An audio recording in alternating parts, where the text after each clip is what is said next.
Bom, gente, então vamos retomar para mais uma aula.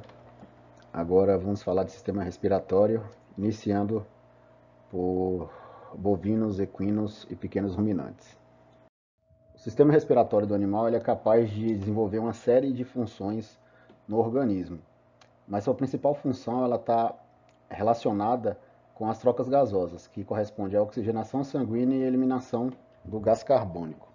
Outras funções que a gente tem também como papel desse sistema é a regulação do equilíbrio ácido-básico e também a regulação da temperatura, a termorregulação. A gente tem ainda mecanismos de defesa, né, que são a inativação de partículas e micro-organismos inalados durante a respiração. Então a gente tem ali algumas barreiras que fazem com que haja retenção desses micro-organismos ou dessas partículas, que são as mucosas, os cílios, os macrófagos presentes ali na região dos alvéolos e também os anticorpos que são produzidos tanto na via aérea superior quanto no pulmão. Então, quando esses anticorpos estão mais presentes em quantidade, o IgA, a imunoglobulina A, ela vai estar sendo maior produzida em quantidade ali no trato respiratório superior. Enquanto a IgG, a imunoglobulina G, ela é produzida basicamente ali no pulmão, no trato respiratório. Então a gente divide anatomicamente todo o trato respiratório em narinas, coanas. A coana é uma abertura que comunica a cavidade nasal com a faringe. Ainda os seios paranasais, a faringe, a laringe, a traqueia, os brônquios, que são divididos em brônquios principais e segmentares, os bronquíolos e os alvéolos. Então eu coloquei em duas cores diferentes aqui porque essa cor azul mais clara ela vai corresponder à via aérea superior e a roxa à via aérea inferior. Se a gente tem, por exemplo, uma injúria no sistema fagocitário, ou seja, esse sistema fagocitário está deprimido, quer seja ele por fatores endógenos ou, o que significa isso? Problemas primários diretamente relacionados com o sistema respiratório, ou exógenos, como ação de partículas, de micro-organismo inalado, poeira, né? Então tudo isso aí vai levar ao aparecimento das injúrias no trato respiratório. Então a gente vai ter a patologia do trato respiratório instalada, justamente porque há uma depressão do sistema fagocitário, ou seja, do sistema de limpeza das vias aéreas. E qual que seria, por fim, a finalidade do nosso exame? É justamente localizar o processo dentro do sistema respiratório. Ou seja, se o processo está localizado na via aérea superior ou na via aérea inferior, também chamada de anterior ou posterior. Ou mesmo no interstício pulmonar, que é, que é a parte do pulmão, é o tecido pulmonar que não está relacionado com, as conexões de lúmen, né? Então, desde que o ar entra até a chegada dele ali nos alvéolos, então todo aquele tecido que não é lumial, ele é chamado de intersticial. A gente tem por finalidade também estabelecer a natureza dessa patologia e, se possível, quando possível, também identificar a etiologia, a causa principal do que está causando a injúria no trato respiratório. Então, anatomicamente, a gente tem aqui uma representação esquemática do trato respiratório, da sua porção condutora, que é o quê? Que é a porção responsável pela condução do ar inspirado até os alvéolos, que é onde vai ocorrer a hematose, ou seja, a troca gasosa. Então, a gente divide a porção condutora entre cavidade nasal, a faringe, a laringe, a traqueia, tanto a parte cervical como a parte torácica, a região dos brônquios e o pulmão. Aqui a gente faz uma divisão da via aérea anterior da posterior, o que vai facilitar nosso estudo, a nossa semiotécnica, quando ela for aplicada. Então nós temos a divisão da parte superior anterior em cavidade nasal, faringe, laringe e a traqueia cervical, que é só até a entrada da região da cavidade torácica. Esse terço final da traqueia, ele é chamado de traqueia porção torácica e a parte que já está intimamente adentrada ali ao pulmão.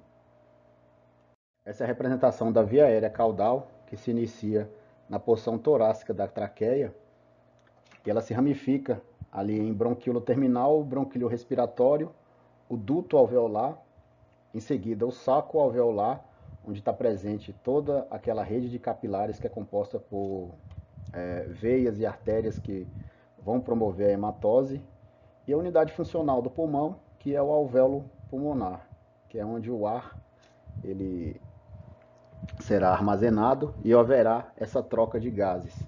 Ou seja, o sangue ele recebe oxigênio e elimina-se o CO2 é liberado do sangue para dentro do alvéolo e é expelido através da expiração.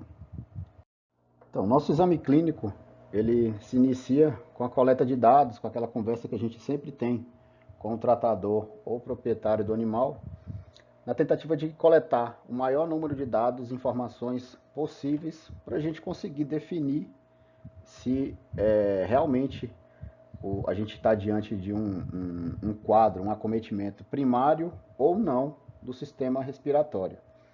Então, por exemplo, doenças como uma anemia, por exemplo, ela vai provocar uma certa alteração na hematose, na troca gasosa. E com isso o animal ele tem aquela respiração mais dificultosa porque ele não consegue captar o oxigênio e levar todo esse oxigênio para o sangue, promover uma oxigenação completa do sangue por conta da anemia, da deficiência de hemácias, que são o principal componente sanguíneo responsável pelo transporte desse oxigênio para os tecidos. A gente precisa saber inicialmente se esse problema está acontecendo em um indivíduo somente dentro do coletivo, ou se mais de um animal ou todos os animais eles estão sendo acometidos. Então a gente denomina isso de morbidade, é qual o número de animais acometidos dentro da população que vive naquele determinado local.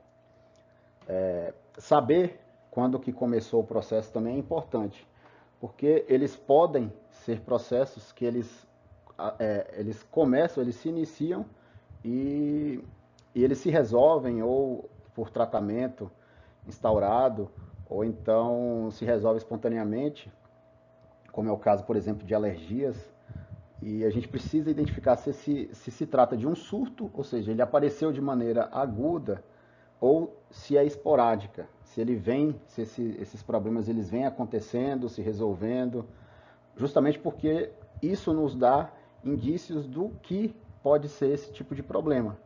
Se é um problema externo, se é um problema exterior, se é um problema de manejo, principalmente. E o tempo de evolução também.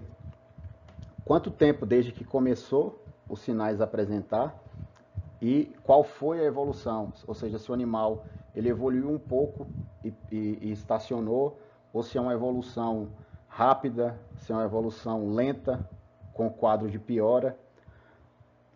Então a gente tem que classificar esse tipo de evolução também e verificar, devido a isso, a gravidade do caso, porque a gente pode estar diante de um agente infeccioso ou até mesmo, não sendo infeccioso, um agente alérgeno, por exemplo, mas sendo um agente infeccioso, o grau de patogenicidade desse agente e de transmissão. Porque se inicialmente for um problema individual, provavelmente não significa que o restante do rebanho ou dos animais que vivem ali em conjuntos possam não ser acometidos.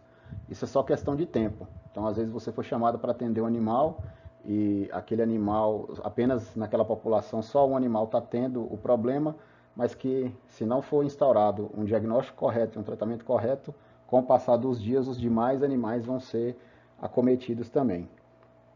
Esses animais, no caso de surtos esporádicos, eles estão sendo tratados ou foram tratados com êxito? Utilizou algum medicamento? Que tipo de medicamento foi utilizado? Se teve um êxito? Porque muitas vezes a gente faz um tratamento para uma determinada patologia, esse animal ele não recupera corretamente, aí ele volta a ter de novo aquele quadro respiratório inicial e, consequentemente, aquele mesmo tratamento, aqueles mesmos medicamentos podem não mais fazer efeito em se tratando de antibióticos ou se o diagnóstico foi feito de maneira errada, utilizando-se outros tipos de medicamento. Doses também de medicação, muitas vezes o medicamento está correto, mas a dose está errada e isso acaba interferindo no processo de cura da patologia. E identificar quais são as manifestações clínicas, ou seja, quais são os sinais clínicos que esse animal está apresentando que o tratador ou proprietário ele consegue observar. Então, dentre eles, nós temos o corrimento nasal. Eu vou citar aqui para vocês os mais comuns, tá? que são os sinais mais comuns de serem observados pelos tratadores ou pelo proprietário. Então, o corrimento nasal, a gente vai caracterizar ele, a sua intensidade, se ele é um corrimento mais intenso, se ele acontece mais quando o animal inclina a cabeça para baixo, que você consegue notar aquela quantidade maior de corrimento apresentado pelo animal. Isso é muito comum em casos de rinite ou aumento de secreção. Por exemplo, rinite, uma inflamação ou infecção ali das vias aéreas superiores. E no caso de secreção, principalmente nas alergias, onde há um aumento na produção de muco, na tentativa de liberar, ou seja, de eliminar o agente infeccioso, o patógeno ou o agente que está causando alergia. Então, em caso de infecções, neoplasias também pode acontecer. A tosse, que é muito comum também, nós devemos identificá-la. Geralmente a tosse, nesses casos, são secas, né? São tosses mais secas e de maneira constante. O animal ele tosse o tempo todo. Isso está muito relacionado com as inflamações traqueobrônquicas, ou seja, de vias aéreas inferiores. Espirros também, em casos de presença de alérgenos, irritações ambientais ou mesmo inflamações e infecções do trato respiratório. Os ruídos respiratórios também, às vezes, eles podem ser ouvidos durante a respiração do animal. Então, necessariamente, você precisa de um estetoscópio. O tratador, o proprietário, ele consegue ouvir sem auxílio de equipamento nenhum. Geralmente, muito comum em casos de obstruções. Fadiga. Geralmente, eles vão apontar para vocês, meu animal está com intolerância ao exercício, ele anda pouco, ele caminha pouco, ou ao início de qualquer atividade, ele não tolera o exercício, ele para logo, ele não tem aquele determinado rendimento. Isso porque a gente tem o maior consumo pelo animal de nível de oxigênio e, uma vez o trato respiratório ele tendo sofrido uma injúria, esse fornecimento de oxigênio ele vai estar menor, ele vai estar prejudicado. Então, o animal apresenta um caso de fadiga, de cansaço fácil ao exercício. Taquipneia e dispneia também são outros fatores que a gente consegue observar. No caso da taquipneia, é aumento da respiração, e a dispneia é a dificuldade do animal em respirar. Isso a gente vai ver mais adiante. Analisar também o local onde o animal vive. Por quê? Porque em processos onde o meio ambiente ele está favorecendo aquela patologia do animal, então, muito provavelmente a gente tem que associar o ambiente que o animal vive com o que a gente está encontrando, né? Para fazer a correlação entre o problema respiratório e o ambiente. Então, o ambiente umidade, ambientes muito úmidos, com excesso de poeira, tipo de cama que é utilizado na baia do animal, por exemplo, pode levar a casos de alergia. Temperatura interna, a ventilação. Então, se não houver uma temperatura adequada e a ventilação também estiver comprometida, com certeza haverá acúmulo de material suspenso no ar e o animal acaba inalando esse material e provocando os tipos de lesões que mais comumente a gente encontra no trato respiratório. E o tipo de alimentação também é importante saber, principalmente aqueles animais que recebem ração do tipo farelada. Essas rações, muitas vezes o animal acaba inalando, ou até mesmo devido a ser uma ração com baixa quantidade de água, de umidade, o animal ele acaba fazendo falsa via ali no momento da deglutição, e isso pode ir parar direto ali na via, fazer falsa via, né, e parar direto ali tanto na laringe como na traqueia, provocando principalmente a tosse, né, e os espirros. A altura do coxo também é importante saber, porque a gente, muitas vezes, se for uma altura inadequada, o animal ele acaba, no momento de abaixar para comer, ele acaba fazendo uma compressão ali do bordo do coxo com a região da traqueia cervical. E isso causa traumas, tanto na traqueia, como na laringe, na faringe também, e pode vir a exacerbar algum quadro, algum sinal clínico que ele venha apresentar, como por exemplo tosse no momento de comer, principalmente a tosse. Então, o animal abaixa para comer, ele faz uma pressão na traqueia que já está injuriada e aí ele tem aquele quadro de tosse ao se alimentar. Eu colhi os dados da anamnese, anotei tudo certinho, o que eu precisava para dar continuidade ao meu exame clínico. Eu parto agora para o exame físico geral. Então, eu vou me dirigir até o animal e vou fazer inicialmente a inspeção, de preferência sem tocar nem estimular o animal, para que não haja alteração no padrão respiratório dele. Então, a gente pode ter um aumento da frequência respiratória, aumento do ritmo respiratório e também do tipo. Eu me posiciono na parte dianteira ou traseira do animal e me desloco um pouco para a lateral para que eu consiga observar obliquamente esse animal, principalmente a região da transição da costela com o abdômen. Em caso de ruminantes, a gente observa de cima para baixo, ou seja, a gente vai fazer essa mesma observação acima do dorso, também observando a transição da costela com o abdômen, ou seja, da região torácica com a região abdominal. Eu vou aferir a respiração em 1 minuto. Então eu vou verificar os dados do padrão respiratório, frequência, ritmo e tipo, em 1 minuto. Até então eu não vou precisar de auxílio de esteto. Como eu falei para você, a gente está fazendo uma inspeção, então a gente não vai encostar no animal. Então eu vou fazer essa observação apenas pela movimentação tanto do abdômen quanto do tórax do animal. Depois de feito isso, eu encosto o animal e faço a coleta dos dados dos demais parâmetros vitais. Então, temperatura, pulso, frequência cardíaca, mucosa, enfim, todos os demais parâmetros vitais. A gente tem que se atentar, né, ao seguinte: animais de pouca idade, animais jovens, geralmente têm a frequência respiratória aumentada. No caso dos obesos ou aqueles animais que estão em repouso há muito tempo, a frequência respiratória ela tende a cair. E animais que fizeram exercícios recentemente ou que vivem em ambientes úmidos e quentes, gestação, principalmente terço final de gestação, aqueles animais que estão em situação de estresse, também há um aumento na frequência respiratória. Então eu tenho que levar isso em consideração. Então, eu tenho que sempre perguntar: esse animal estava em repouso?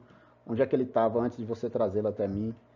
Por quê? Porque justamente se eu observar que o padrão respiratório dele pode estar aumentado, ele está aumentado na verdade, aí eu vou ter que fazer uma correlação com isso que a gente acabou de ver.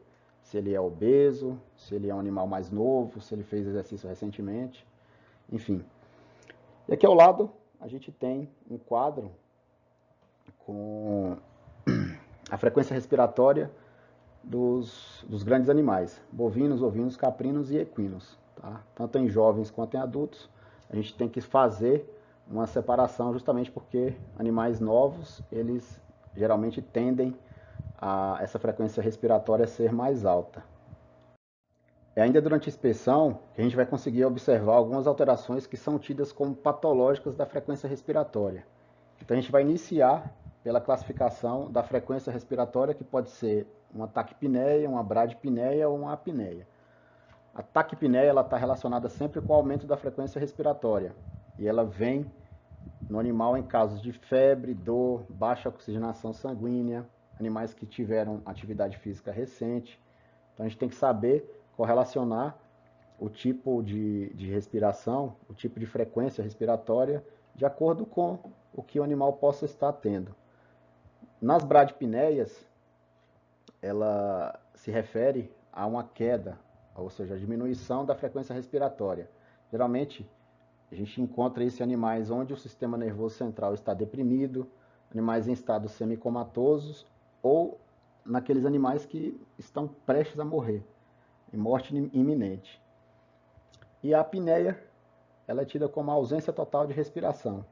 Então, geralmente, pode acontecer, né? Não é de você chegar logo depois que você fez a anamnese e a inspeção inicial, que esse animal vai apresentar apneia. Então, em qualquer momento, em qualquer parte do exame ali, esse animal pode ter uma bradipneia. Essa bradipneia ela pode evoluir para uma apneia e o animal, consequentemente, vir a óbito. A próxima alteração que a gente vai observar é o ritmo. Tá? O ritmo respiratório, um ritmo normal, ele é tido como um movimento inspiratório, uma pequena pausa, uma expiração, uma pausa maior e novamente a inspiração. Então, qualquer alteração que a gente tiver nesse padrão rítmico, ela é tida como uma arritmia respiratória. Então, por exemplo, eu posso ter uma inspiração muito mais demorada do que uma expiração, e isso a gente tem uma alteração no ritmo respiratório. A atividade respiratória também, ela é classificada como eupneia ou uma dispneia. A dispneia é uma dificuldade do animal respirar. Então a gente observa isso também durante a inspeção. O animal está fazendo força, ele está, né, se exaurindo ali para tentar conseguir um pouco de ar. Então isso é uma dificuldade, é uma respiração dificultosa, tida como dispneia. E uma eupneia, que é o normal, é o tempo expiratório, ele geralmente é mais rápido que o expiratório. Então, é como a gente falou ali no ritmo. Então, o animal tem uma inspiração, uma pequena pausa, depois ele expira, tem uma pausa maior e novamente se repete o ciclo. E com relação ao tipo de respiração, no momento que a gente está fazendo a inspeção no animal, ali na frente do animal ou atrás do animal, a gente vai observar justamente o posicionamento da região torácica e abdominal. Um tipo de respiração normal é quando tanto o tórax e o abdômen eles se inflam e desinflam em maneira sincrônica. Então, um tipo de respiração abdominal, ou seja, quando o animal ele expande ou comprime o abdômen mais do que a caixa torácica, geralmente está relacionado em animais que têm dor torácica, ou processos de fratura de costela, uma pleurite, e a respiração ela é tida como predominantemente abdominal. O caso inverso, quando o abdômen ele se contrai menos, ele se distende e estende menos do que a caixa torácica, a gente tem uma respiração predominantemente costal e o animal ele está poupando justamente o abdômen porque ele pode estar em quadro de cólica, ter uma peritonite, ou seja, algo que gere dor na região do abdômen. É difícil você se deparar com um animal com problema respiratório e ele não ter pelo menos alguma alteração no seu padrão de respiração. Então, o mais comum da gente observar é justamente a dispneia. E é por isso que a gente classifica essa dispneia entre inspiratória e expiratória. Nas dispneias expiratórias, a gente vai ter alteração nas vias aéreas anteriores. Por quê? Porque a gente tem uma entrada mais dificultosa do ar. Então o animal ele tem mais trabalho ao inspirar do que ao expirar. Muito comum em casos onde há estenose, ou seja, diminuição do lumen ali das vias aéreas superiores, presença de corpo estranho, inflamações gerando principalmente produção, excesso de muco nessas vias aéreas anteriores, o que vai dificultar a entrada do ar para os pulmões. Na dispneia expiratória, é justamente o contrário. O animal ele tem uma maior dificuldade em expulsar esse ar, em eliminar o ar carregado de CO2. Então a gente vai vai ser muito comum isso em alterações, quando há alterações nas vias aéreas posteriores, como é o caso de bronquites, efizemas, presença de muco, corpos estranhos também. E o animal ele tende, né, a fazer um maior esforço expiratório. Então é importante a gente identificar o tipo de dispneia que aquele animal está apresentando. E a gente tem ainda um padrão misto, que a gente chama de dispneia do tipo misto, que ocorre principalmente em animais com edema pulmonar e bronquipneumonia. Então a gente tem uma dificuldade na expansão do pulmão durante a expiração, que é caracterizado como a dispneia inspiratória, ou seja, O pulmão ele não se enche de ar, não se enche com aquela quantidade de ar necessária que o animal precisa. A presença de líquido no interior dos bronquíolos leva a uma dificuldade de saída do ar pelos alvéolos. Então a gente tem uma dispneia expiratória. Aquele líquido presente dentro dos alvéolos, ele faz com que o ar, aquele pouco ar expirado, ele também consiga ser eliminado. E por sua vez a gente tem instalado aí um quadro de dispneia expiratória. E a gente tem uma prevalência da dispneia inspiratória quando o padrão pulmonar, o padrão da dispneia é do tipo misto, tá? Quando a alteração é do tipo misto. Por quê? Porque na maioria das vezes aquela pouca quantidade de ar que o animal consegue inalar, ela acaba se dissipando e sendo menor também a quantidade de ar que o animal consegue eliminar. Então a gente tem, nesse caso, uma prevalência da dispneia inspiratória, justamente porque a troca gasosa está prejudicada e um quadro de hipóxia ele está sendo instalado. Então o animal ele não tem uma grande quantidade de ar para ser eliminado. Apesar daquela pequena quantidade de ar eliminado, faz com que ele tenha também uma dificuldade de eliminá-lo, caracterizando a dispneia expiratória. É bem comum a dispneia do tipo misto em pacientes com doença respiratória, principalmente crônicas e mais graves, tá? Como é o edema pulmonar e a broncopneumonia. Então, seguindo com a nossa inspeção, a gente passa agora para o exame nasal, que compreende o exame tanto do espelho nasal, que é o múflo, da fossa nasal e das narinas. No caso da região do múflo, a gente vai buscar alterações como ressecamento, presença de secreções ou lesões que possam ser mais evidentes. Examinando a fossa nasal, a gente vai buscar informações sobre a mucosa, a umidade, se existe ou não lesões, presença de massa tumoral ou corpos estranhos que possam estar aderidos ali. Lembrando que no animal sadio, essa mucosa ela é rósea, úmida e não contém nenhum tipo de lesão. Nas narinas, a gente vai buscar a presença de corrimento nasal, que pode ser uni ou bilateral. Em casos em que ela seja unilateral, evidencia algum processo na mesma região, no mesmo lado daquela narina onde esse corrimento está apresentando. Em caso onde esse corrimento é bilateral, ele não vai dar tanta informação para a gente assim, porque ela pode estar vindo tanto do trato respiratório anterior quanto do posterior. A gente classifica também o tipo de corrimento nasal, né?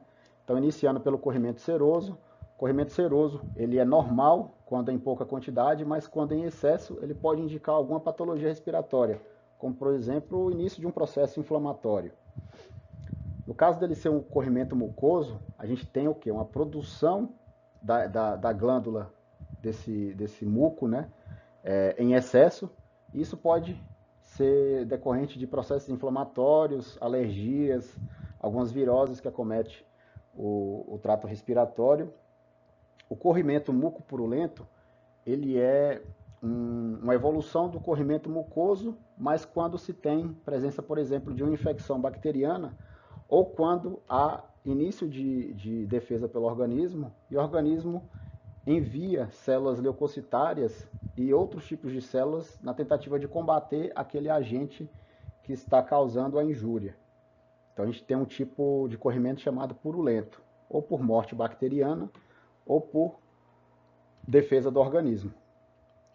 O corrimento hemorrágico também ele pode apresentar, geralmente em casos onde um corpo estranho está lesando ali a mucosa, ferimentos, outros tipos de lesões, massas tumorais, úlceras de mucosa da fossa nasal.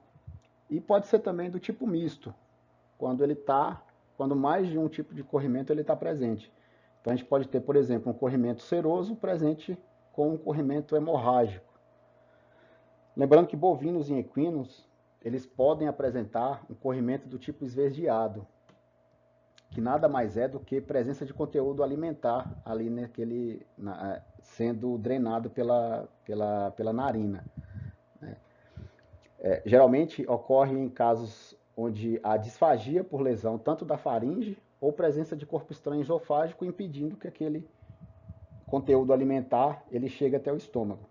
Então, com isso, a gente tem um refluxo nasal quando o animal ele tenta fazer a deglutição. Ou seja, ele tem uma disfagia e acaba esse conteúdo alimentar fazendo uma falsa via ali, saindo da faringe e, e tendo acesso ali à fossa nasal. E ele pode ter um odor pútrido quando ele permanece muito tempo ali, naquela região, causando um processo, principalmente inflamatório e infeccioso, então leva esse conteúdo a apodrecer ali. Então o animal tem aquele, junto com o conteúdo, né, ele tem a respiração dele fica com aquele odor, né, aquele odor forte, um odor pútrido. Então aqui eu apresento para vocês algum tipo desses corrimentos, né? Aqui a gente tem um corrimento do tipo seroso, um corrimento do tipo seromucoso, um corrimento hemorrágico, também chamado de epistaxe, e aqui que eu comentei com vocês aquele conteúdo esverdeado que possa apresentar também. No caso, um potro aqui apresentando esse tipo de conteúdo. E aqui um múflo sadio, né? Uma região do múflo sadio, brilhosa. Geralmente o bovino, né? Ele tem o hábito de lamber constantemente essa região, então a língua dele alcança essa região. E geralmente é uma região onde tem um aspecto sadio, que é isso que a gente quer. Mas na maioria das vezes vocês vão ser chamados para atender o animal e não é com esse tipo de cena que você vai se deparar. Vai ser com essas demais aqui, tá? Um outro exame simples que a gente deve realizar também é o exame da qualidade do ar expirado pelo animal. Então a gente vai buscar avaliar o odor desse ar expirado. Então como que ele é feito? A gente bloqueia na região medial ali da múfula com a palma da mão e a gente aproxima e sente, né, na tentativa de sentir o cheiro, o odor do ar expirado pelo animal.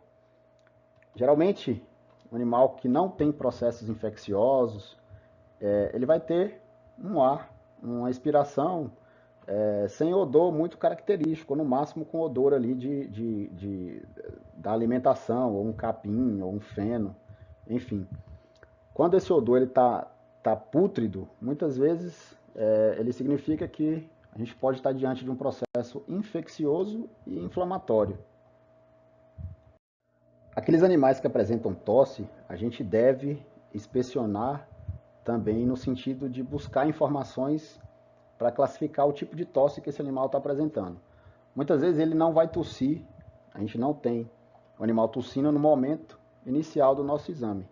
Então a gente vai adotar meios para fazer com que esse animal possa tossir, ou seja, através do reflexo da tosse, fazendo com que a gente colete essas informações para classificar se é uma tosse seca ou se é uma tosse úmida. Então a tosse nada mais é do que um mecanismo de limpeza do sistema respiratório. Então quando a gente tem um processo inflamatório instaurado na mucosa, a gente vai levar esse processo inflamatório, ele leva uma irritação nas terminações nervosas, tanto da laringe quanto da traqueia, devido à instalação de um agente agressor ou uma produção em excesso de muco. Então é uma resposta, é um mecanismo de defesa do organismo. A tosse nada mais é do que um mecanismo de limpeza e de defesa do organismo do animal. Ela pode ser seca e na maioria das vezes, quando ela é seca, ela se torna constante. Então a gente tem esse tipo de tosse em animais que apresentam alterações do trato respiratório superior, como uma faringite, uma laringite, uma traqueite.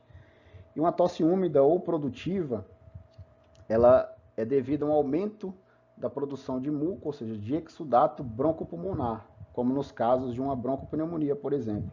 Então esse líquido inflamatório que é produzido em excesso, ele acaba se movimentando ali com o processo de respiração e acaba estimulando o animal a tossir.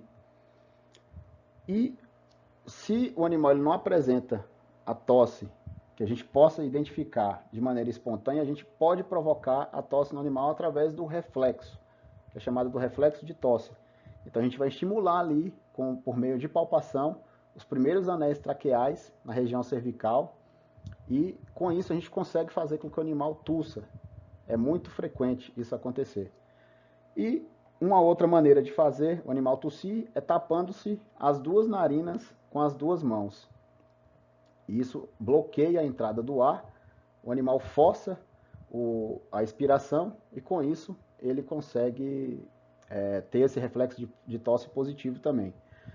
Melhor resultado dessas técnicas, tanto de uma quanto da outra, no caso dos equinos, principalmente na palpação. Por quê? Por conta da musculatura, da quantidade de tecido que a gente tem ali, no caso dos bovinos, na região cervical, impedindo que a gente consiga palpar, né, estimular esses anéis traqueais com maior precisão. Então, nos equinos, é muito mais fácil a gente ter o reflexo de tosse.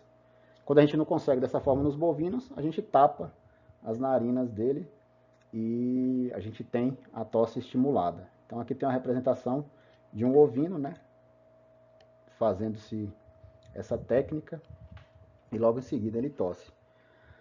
No caso dos equinos, equinos e bovinos, a gente vai, e pequenos ruminantes também, a gente vai fazer a inspeção, a palpação dos linfonodos ali presentes na cabeça, principalmente do submandibular, que está mais intimamente em contato com a região ali da traqueia, na tentativa de observar se há um aumento, se o animal sente dor. Às vezes você inspecionando, sem precisar tocar o animal, você nota um aumento de volume, né, uma tumoração ali na região da localização desses linfonodos. É muito comum o submandibular, o parotídeo também.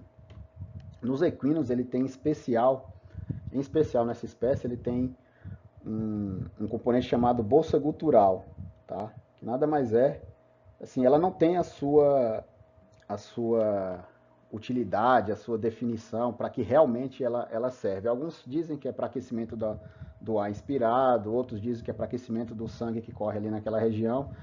Então, essa bolsa gutural, ela, algumas vezes, num processo respiratório, ela pode estar alterada. Então, geralmente, a gente tem um edema ou um aumento de volume na região ali que vai da base da orelha até o início ali da laringe, na região da laringe. Tá? Então, essa região também ela deve ser toda inspecionada na tentativa de identificar algum aumento de volume, alguma sensibilidade dolorosa ali pelo animal nessa região, que vai levar-nos a crer que há um comprometimento também das bolsas guturais.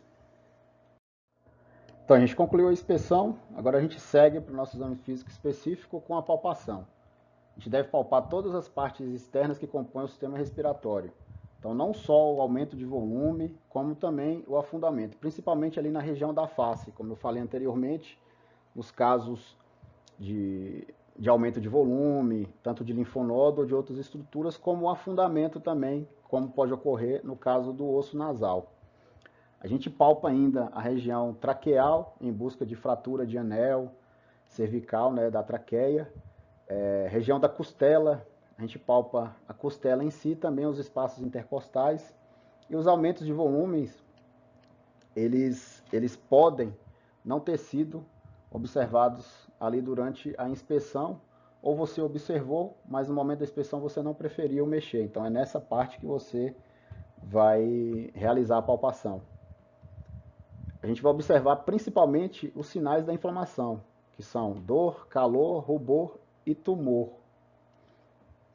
Por quê? Porque na maioria dos processos que acomete o trato respiratório, no que se diz a palpação, esses ou mais sinais eles podem estar presentes. Então, principalmente tumor, que é o aumento de volume, e rubor e dor. Tá? Calor ele pode ou não estar presente, mas pelo menos o tumor e a dor ele vai estar presente. A palpação do tórax ela é realizada com a palma das mãos e a ponta dos dedos, como mostra a foto aqui do lado. Então a gente vai aplicar uma pequena pressão sobre essa região, a região torácica. Essa pressão ela vai se aumentando gradativamente nos espaços intercostais e sobre também as costelas, justamente na tentativa de identificar se o animal principalmente sente dor nessa região, que vai nos levar a crer que possa ser, no caso do espaço intercostal, possa ser algum processo da cavidade torácica, ou nas costelas possa ser alguma lesão como fratura, por exemplo, que pode estar levando o animal a um quadro de dor. Os linfonodos, como eu citei, eles são palpados também. E no caso do submandibular, a gente vai perceber que se eles estiverem aumentados e durante a palpação o animal apresentar uma ânsia de vômito ou tosse durante a palpação ali da laringe, a gente pode estar diante de uma inflamação na região, tanto da faringe, laringe e quadros infecciosos. Se a gente notar que durante o exame desse linfonodo em específico submandibular há alguma dessas alterações, a gente deve prosseguir com o exame da orofaringe utilizando-se um abre-boca e uma fonte de luz. Então a gente provavelmente vai identificar processos como inflamação ou até mesmo infecções nessa região. A palpação da laringe e traqueia, se ela for feita e houver uma vibração presente, significa que pode ter uma quantidade de líquido a mais ali naquela região, o que vai compor um frêmito laríngeo ou um frêmito traqueal. O frêmito torácico, ele vai estar presente em casos em que o animal tem acometimento da parte posterior do trato respiratório.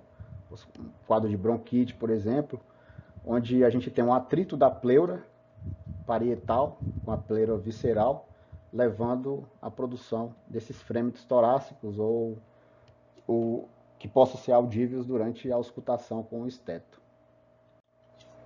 Um frêmito, pessoal, é um tipo de vibração, tá? É um tipo de vibração que você consegue sentir pela palpação. E às vezes ele é até audível. Às vezes não só você sente, como você escuta também. Você sente com a ponta dos dedos ou com a mão a vibração quando você aplica aquela pressão ali durante a palpação. Isso tá só para deixar claro o que é um frêmito. O exame mais completo e que traz o maior número de informações a respeito do estado físico do trato respiratório é justamente o exame de percussão. Então a gente vai percutir todo o trato respiratório no sentido de coletar informações a respeito do tipo de som que a gente está observando durante esse exame. Então a gente inicia esse exame pelos seios paranasais, que são essas aberturas ali na região do crânio do animal, que comunica que há uma comunicação com a cavidade nasal, né? Então a gente inicialmente faz a percussão pela face do animal, então percutindo os seios paranasais, tanto na sua porção frontal, lacrimal e proximal. A gente utiliza tanto o cabo de um martelo, como pode ser também feito com a ponta do dedo médio. E a gente vai comparar o som obtido de um lado e do outro da face. Então o som, ele geralmente é um som claro. Então se a gente houver uma alteração desse som claro, que é o normal, para um som maciço, muito provavelmente a gente está diante de um preenchimento por pus ou líquido dessa cavidade, desse seio paranasal.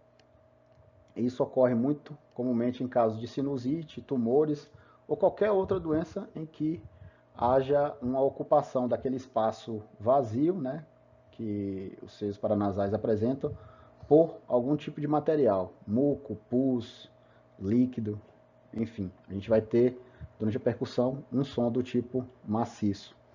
E quando esse som ele se altera de claro para um som timpânico, muito provavelmente esses seios paranasais eles estão sendo acometidos por um tipo de sinusite específica, onde as bactérias presentes ali elas são produtoras de gás, são bactérias anaeróbicas que produzem gás em excesso, fazendo com que aquela cavidade que tinha uma quantidade de ar muito baixa, ela passa a ser preenchida por um gás da fermentação dessas bactérias, levando a um tipo de som timpânico.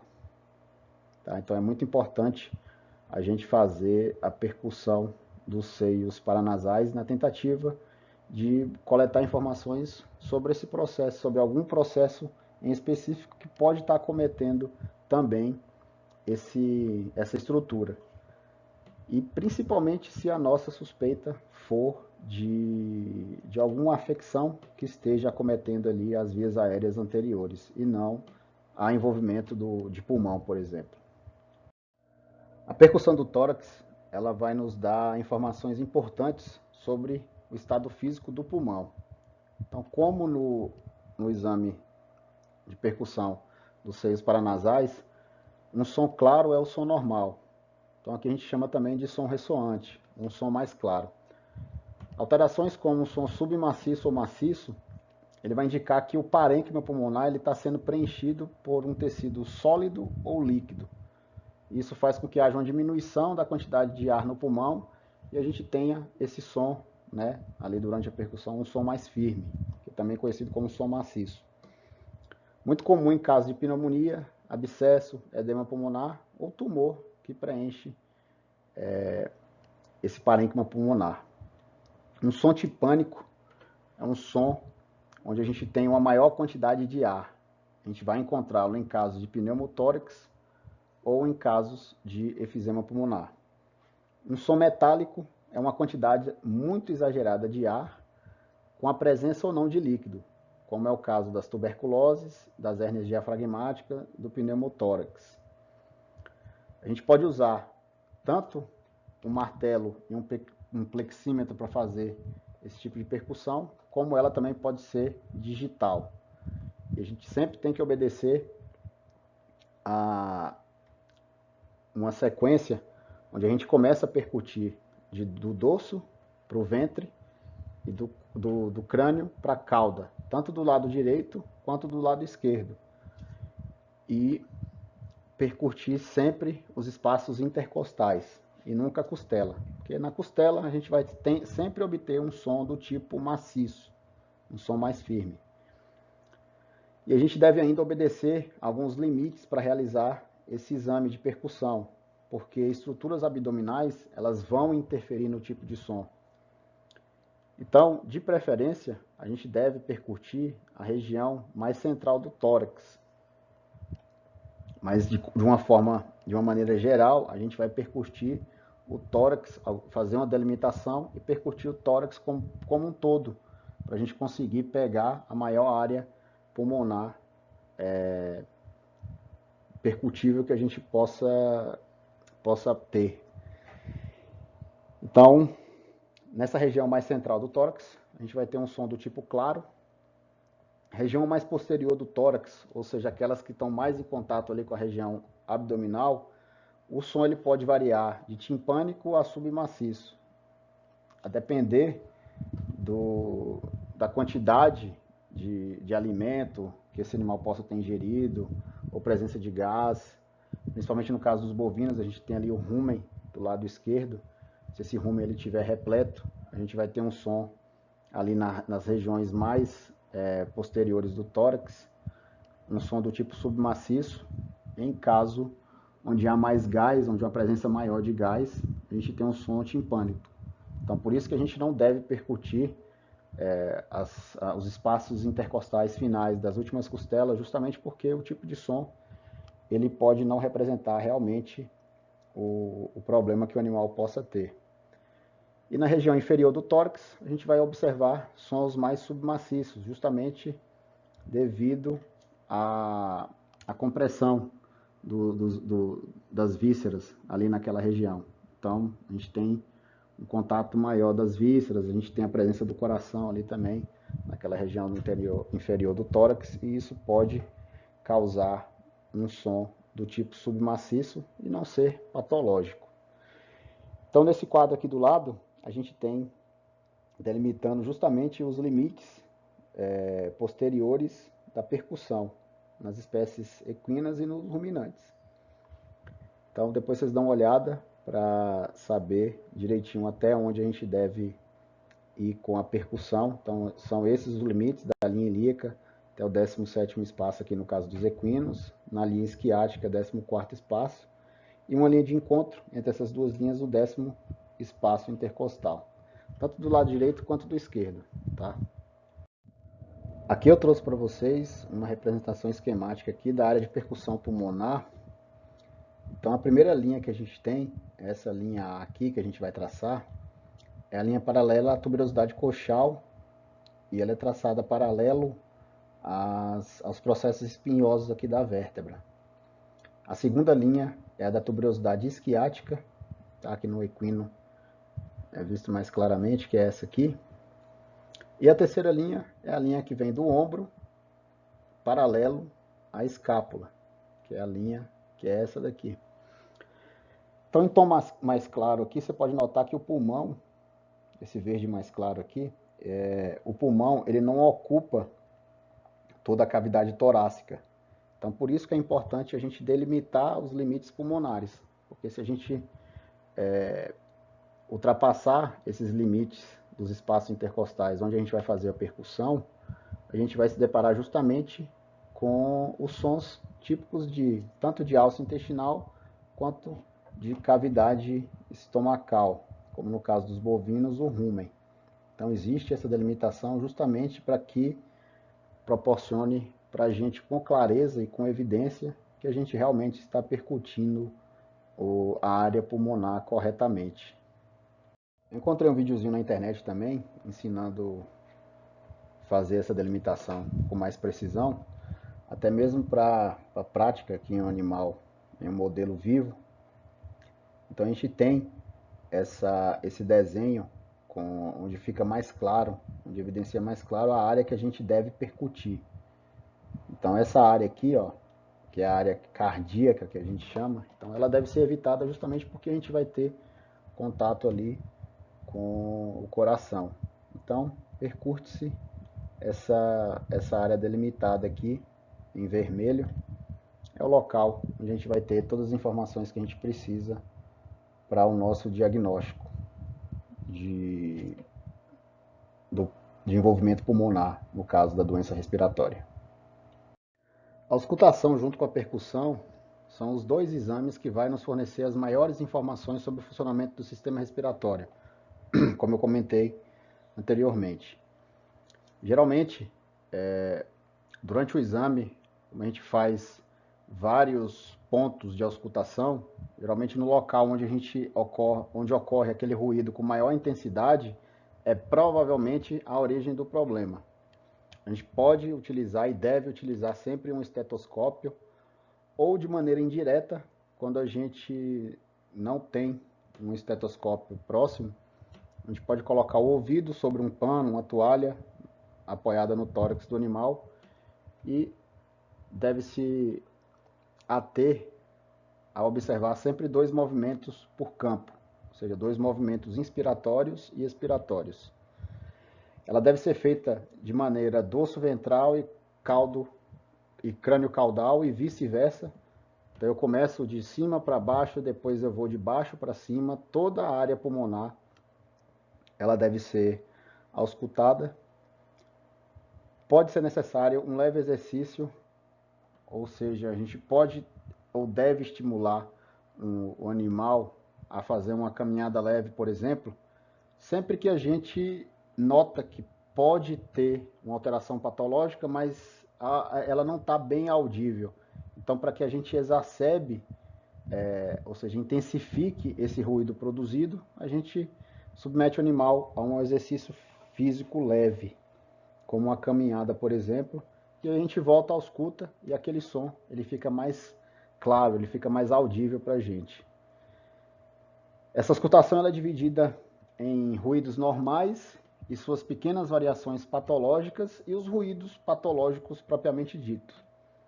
Como ruído normal, o primeiro a gente tem o laringotraqueal, que é o ruído produzido pela vibração das paredes da laringe e da traqueia, tanto durante a inspiração quanto durante a expiração. E ele é justamente ouvido colocando-se o estetoscópio ali na região da traqueia cervical. Algumas patologias, como a crepitação traqueal ou estritor traqueal, ele pode estar presente quando houver alguma alteração, alguma enfermidade presente nesse segmento do trato respiratório. Então, no caso de uma crepitação traqueal, a gente vai ouvir um som, um ruído, aliás, como se fosse um estourar de bolhas. E no caso do estridor traqueal, seria como se fosse um ranger de porta abrindo ou fechando. Outro ruído normal é o traqueobrônquico, que a gente vai auscultar ele na área torácica no terço anterior. Então esse ruído está presente tanto na inspiração quanto na expiração produzida pelo animal. E o ruído bronquio-bronquiolar, ele está presente ali nos 2/3 finais, nos 2/3 posteriores da região torácica. E só é possível auscultar esse tipo de ruído durante o movimento de inspiração. E quais seriam então as variações dos ruídos respiratórios normais? Aqueles que a gente chama de ruídos respiratórios normais com alteração. Então, sempre que a gente tem um aumento da quantidade de ar inalado ou uma diminuição na quantidade desse ar inalado, a gente vai ter essa variação presente. Então, ele vai estar aumentado de intensidade quando há um aumento na inspiração, ou seja, na quantidade de ar inalado, inspirado. Isso acontece muito comumente em casos onde a gente tem a frequência cardíaca aumentada, ou seja, um ataque apneia, quando a amplitude respiratória está aumentada também, em casos de dispneia, mas dispneia do tipo expiratória, e animais magros. Uma diminuição da intensidade em casos de bradipneia, quando a frequência respiratória vai estar diminuída. Em processos obstrutivos também das vias aéreas anteriores e em obesidade. Então a gente tem uma menor captação de ar, uma menor inflação do pulmão, então menos ar chega nesse órgão, fazendo com que haja essas pequenas variações de ruídos durante a auscultação. E os ruídos patológicos, como seriam eles divididos? Eu estou trazendo para vocês aqui os mais comuns, tá? Existem alguns outros, porém, como eles são de muito difícil identificação, e também na nossa rotina, muito dificilmente a gente se depara com esses tipos de ruído, então eu não vou colocar aqui como algo a mais para vocês terem que aprender. Então eu estou deixando só os mais importantes, que é o que a gente mais comumente vai se deparar na nossa rotina clínica. Então, o primeiro deles é a crepitação ou estertor, tá? Que é um ruído audível devido ao cúmulo ou aumento de líquido no interior dos brônquios. É como se fosse um som de estourar de bolhas. Então, doenças como broncopneumonia, enfisema pulmonar ou mesmo edema pulmonar é o ruído característico dessas doenças. A inspiração interrompida ou murmúrio são pequenas pausas ou pequenas interrupções na respiração, como se fosse um soluçar, né? Um soluçar de uma criança, um pequeno soluçar. Geralmente, obstruções do brônquio é mais característico esse tipo de ruído. Esse termo estertor e murmúrio, tá? Hoje ele está em desuso, é da minha época ainda de estudante, mas hoje ele foi substituído pela essa terminologia de crepitação e inspiração interrompida, tá? Então, murmúrio e estertor não está utilizando mais como terminologia para caracterizar esse tipo de ruído. O sibilo é um som agudo, semelhante a um assobio, e ele é muito característico em casos onde a gente tem um estreitamento do lumen da via respiratória. Então é um chiado mesmo, é um assovio. A roce pleural é como se fosse o esfregar de duas folhas de papel, muito comum em casos onde a gente tem inflamação da pleura, ou seja, a gente tem a pleura visceral, que é a pleura que recobre ali o pulmão, ela roça, né, ela esfrega ali com a pleura parietal, com a pleura que recobre a parte interna ali da cavidade torácica e dá esse ruído, né, semelhante a duas folhas se esfregando. Nós temos ainda a roce, ou ruído cardiopleural, que é um esfregar de duas superfícies mais ásperas, geralmente está associado a um problema de pleurite com pericardite. Então, as duas pleuras, tanto a pleura pulmonar como o pericárdio, que é também uma outra membrana ali que envolve o coração, elas estão inflamadas e aí a gente tem esse ruído característico de uma sendo esfregada, né, sobre a outra, como se fosse duas superfícies mais ásperas. É um som mais evidente do que o som pleural. E nós temos o sopro ou ruído cardiopulmonar, que é como se fosse um soprar. É tipo um sopro cardíaco. É comum em animais sadios ou então em animais que são acometidos por bronquiolites, ou seja, inflamações do bronquíolo, onde há uma produção mais exacerbada de muco, gerando esse tipo de ruído. Tá? É como se fosse um sopro mesmo feito com a boca, né? Então é bastante audível. Então seriam esses os principais ruídos patológicos que a gente observa nos processos de enfermidade do trato respiratório superior, tá? Ali no momento da auscultação da cavidade torácica.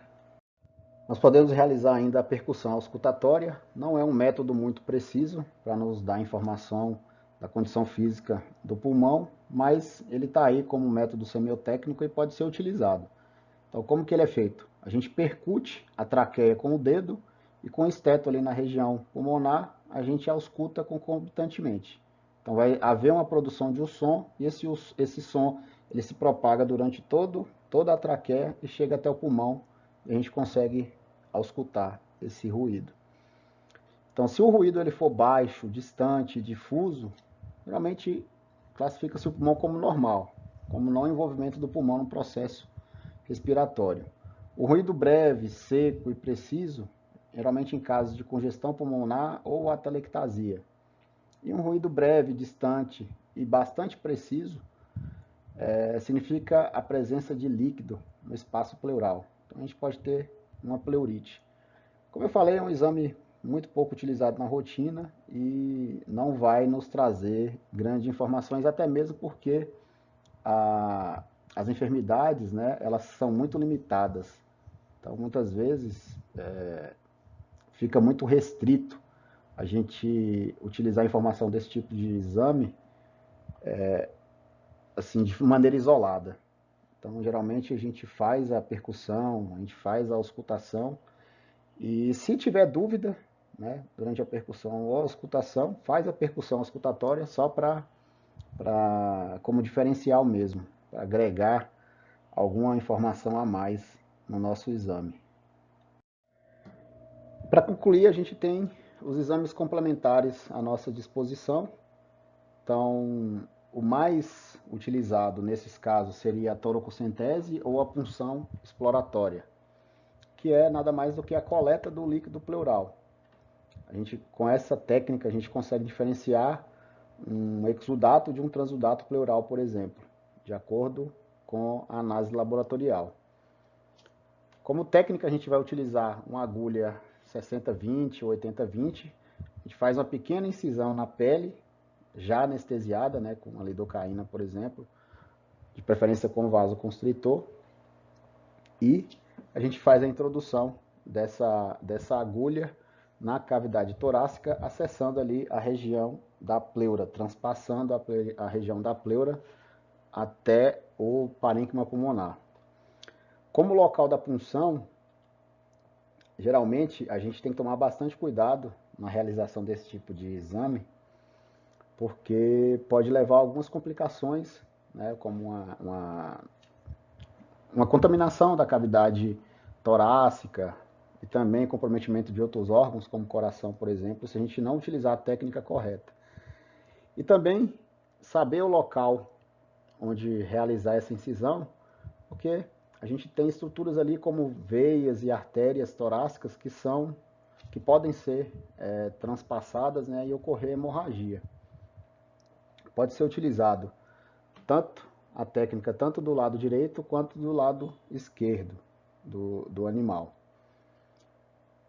Então a gente utiliza sempre a punção, ela deve ser feita sempre no espaço intercostal, tá? Evitando os nervos e esses vasos que eu já mencionei. Em equinos, ela pode ser feita no sexto espaço intercostal, do lado esquerdo, ou no quinto espaço intercostal, do lado direito. E em ruminantes, no quinto espaço intercostal do lado esquerdo, ou no quarto espaço do lado direito. Tá? Geralmente, como medida, a gente adota sempre a região médio-ventral do tórax para fazer essa incisão. Então aqui tem uma foto, né, mostrando o local mais ou menos dessa incisão para a coleta desse material. Aqui também. Então você nota que é sempre um pouco abaixo do terço medial, né? Da parte medial aqui do tórax.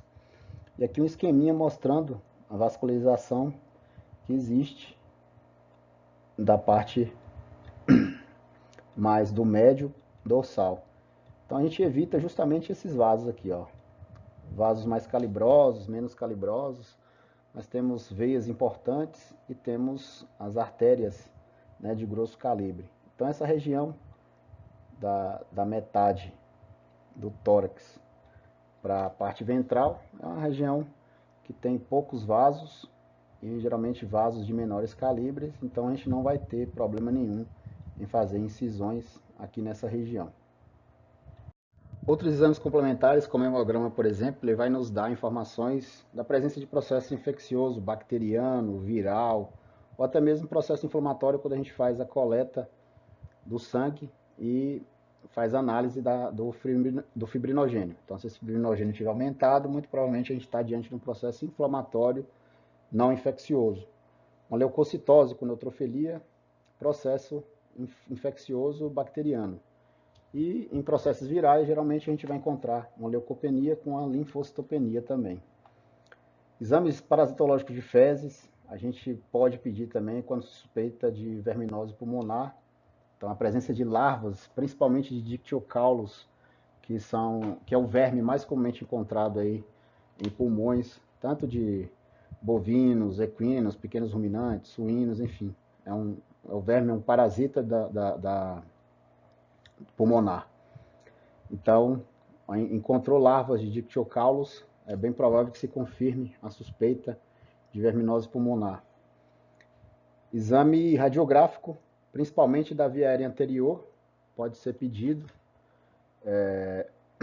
quando há presença de secreção nasal intensa, epistaxe, ou seja, sangramento nasal, as deformidades faciais, tanto de afundamento quanto de aumento de volume, se a gente suspeita de fratura, presença de neoplasia, obstrução, enfim, uma série de algumas outras alterações que possam estar cometendo essa via aérea anterior, a radiografia ela é válida, tá? A radiografia torácica, geralmente a gente vai avaliar o padrão pulmonar através da radiodensidade dessa radiografia. Então, ela pode estar aumentada ou diminuída, enfim. Mas é mais comumente usada em pequenos ruminantes ou bovinos e equinos mais novos, tá? Até mesmo porque a técnica se torna mais difícil em animais adultos.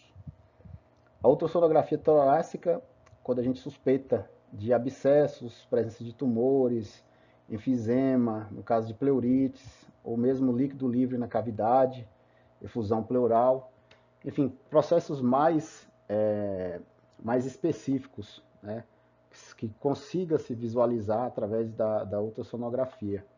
Então não é todo tipo de situação que a gente vai conseguir identificar com a utilização da ultrassonografia. Então ela é bastante limitada também. A endoscopia ela pode ser solicitada quando estiver disponível, for de fácil acesso, né? E ela vai ter a finalidade de verificar o lúmen, né? Todo o espaço interno ali do trato respiratório. Então a gente vai procurar avaliar as características físicas e funcionais e também coletar amostras para análise laboratorial. Então a gente consegue, através da endoscopia, ver a presença de muco, avaliar as características da mucosa. Enfim, é um exame bem válido também, mas de difícil acesso, né? Não é todo lugar que tem, nem todo mundo que consegue fazer esse tipo de exame.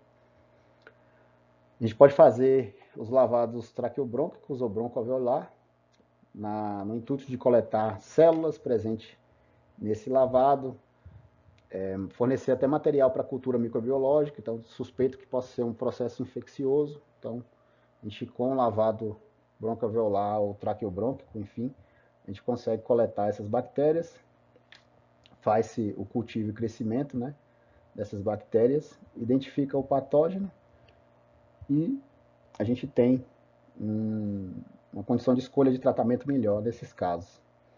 Exames imunohistoquímicos também a gente consegue fazer através de lavados. Avaliar a gravidade da resposta inflamatória, principalmente através da celularidade. Então, muita célula presente no lavado traqueobronco, broncoalveolar, a gravidade da resposta inflamatória é bem alta. Então, a gente está diante de um caso grave. Muitas vezes a gente não coleta, não consegue ver bactérias, né, micro-organismos nesse lavado, e aí a gente está diante apenas de um quadro inflamatório, quando essas células elas estão aumentadas no lavado. A biópsia pulmonar também ela é bastante válida, principalmente em casos onde se suspeita de tumores, né, comprometimento do parênquima pulmonar em si. Então, a gente tem que fazer essa biópsia, pode optar por esse tipo de exame. Lembrando que ela é melhor executada quando você utiliza de um ultrassom como guia. Porque muitas vezes essa massa ela é pequena. A gente não tem um nódulo, não tem uma massa de um tamanho expressivo e às vezes a gente falha em fazer a coleta desse material. Então, geralmente a biópsia ela é sempre guiada aí com o uso de ultrassom. E a necrópsia também é um exame complementar, é um exame de diagnóstico.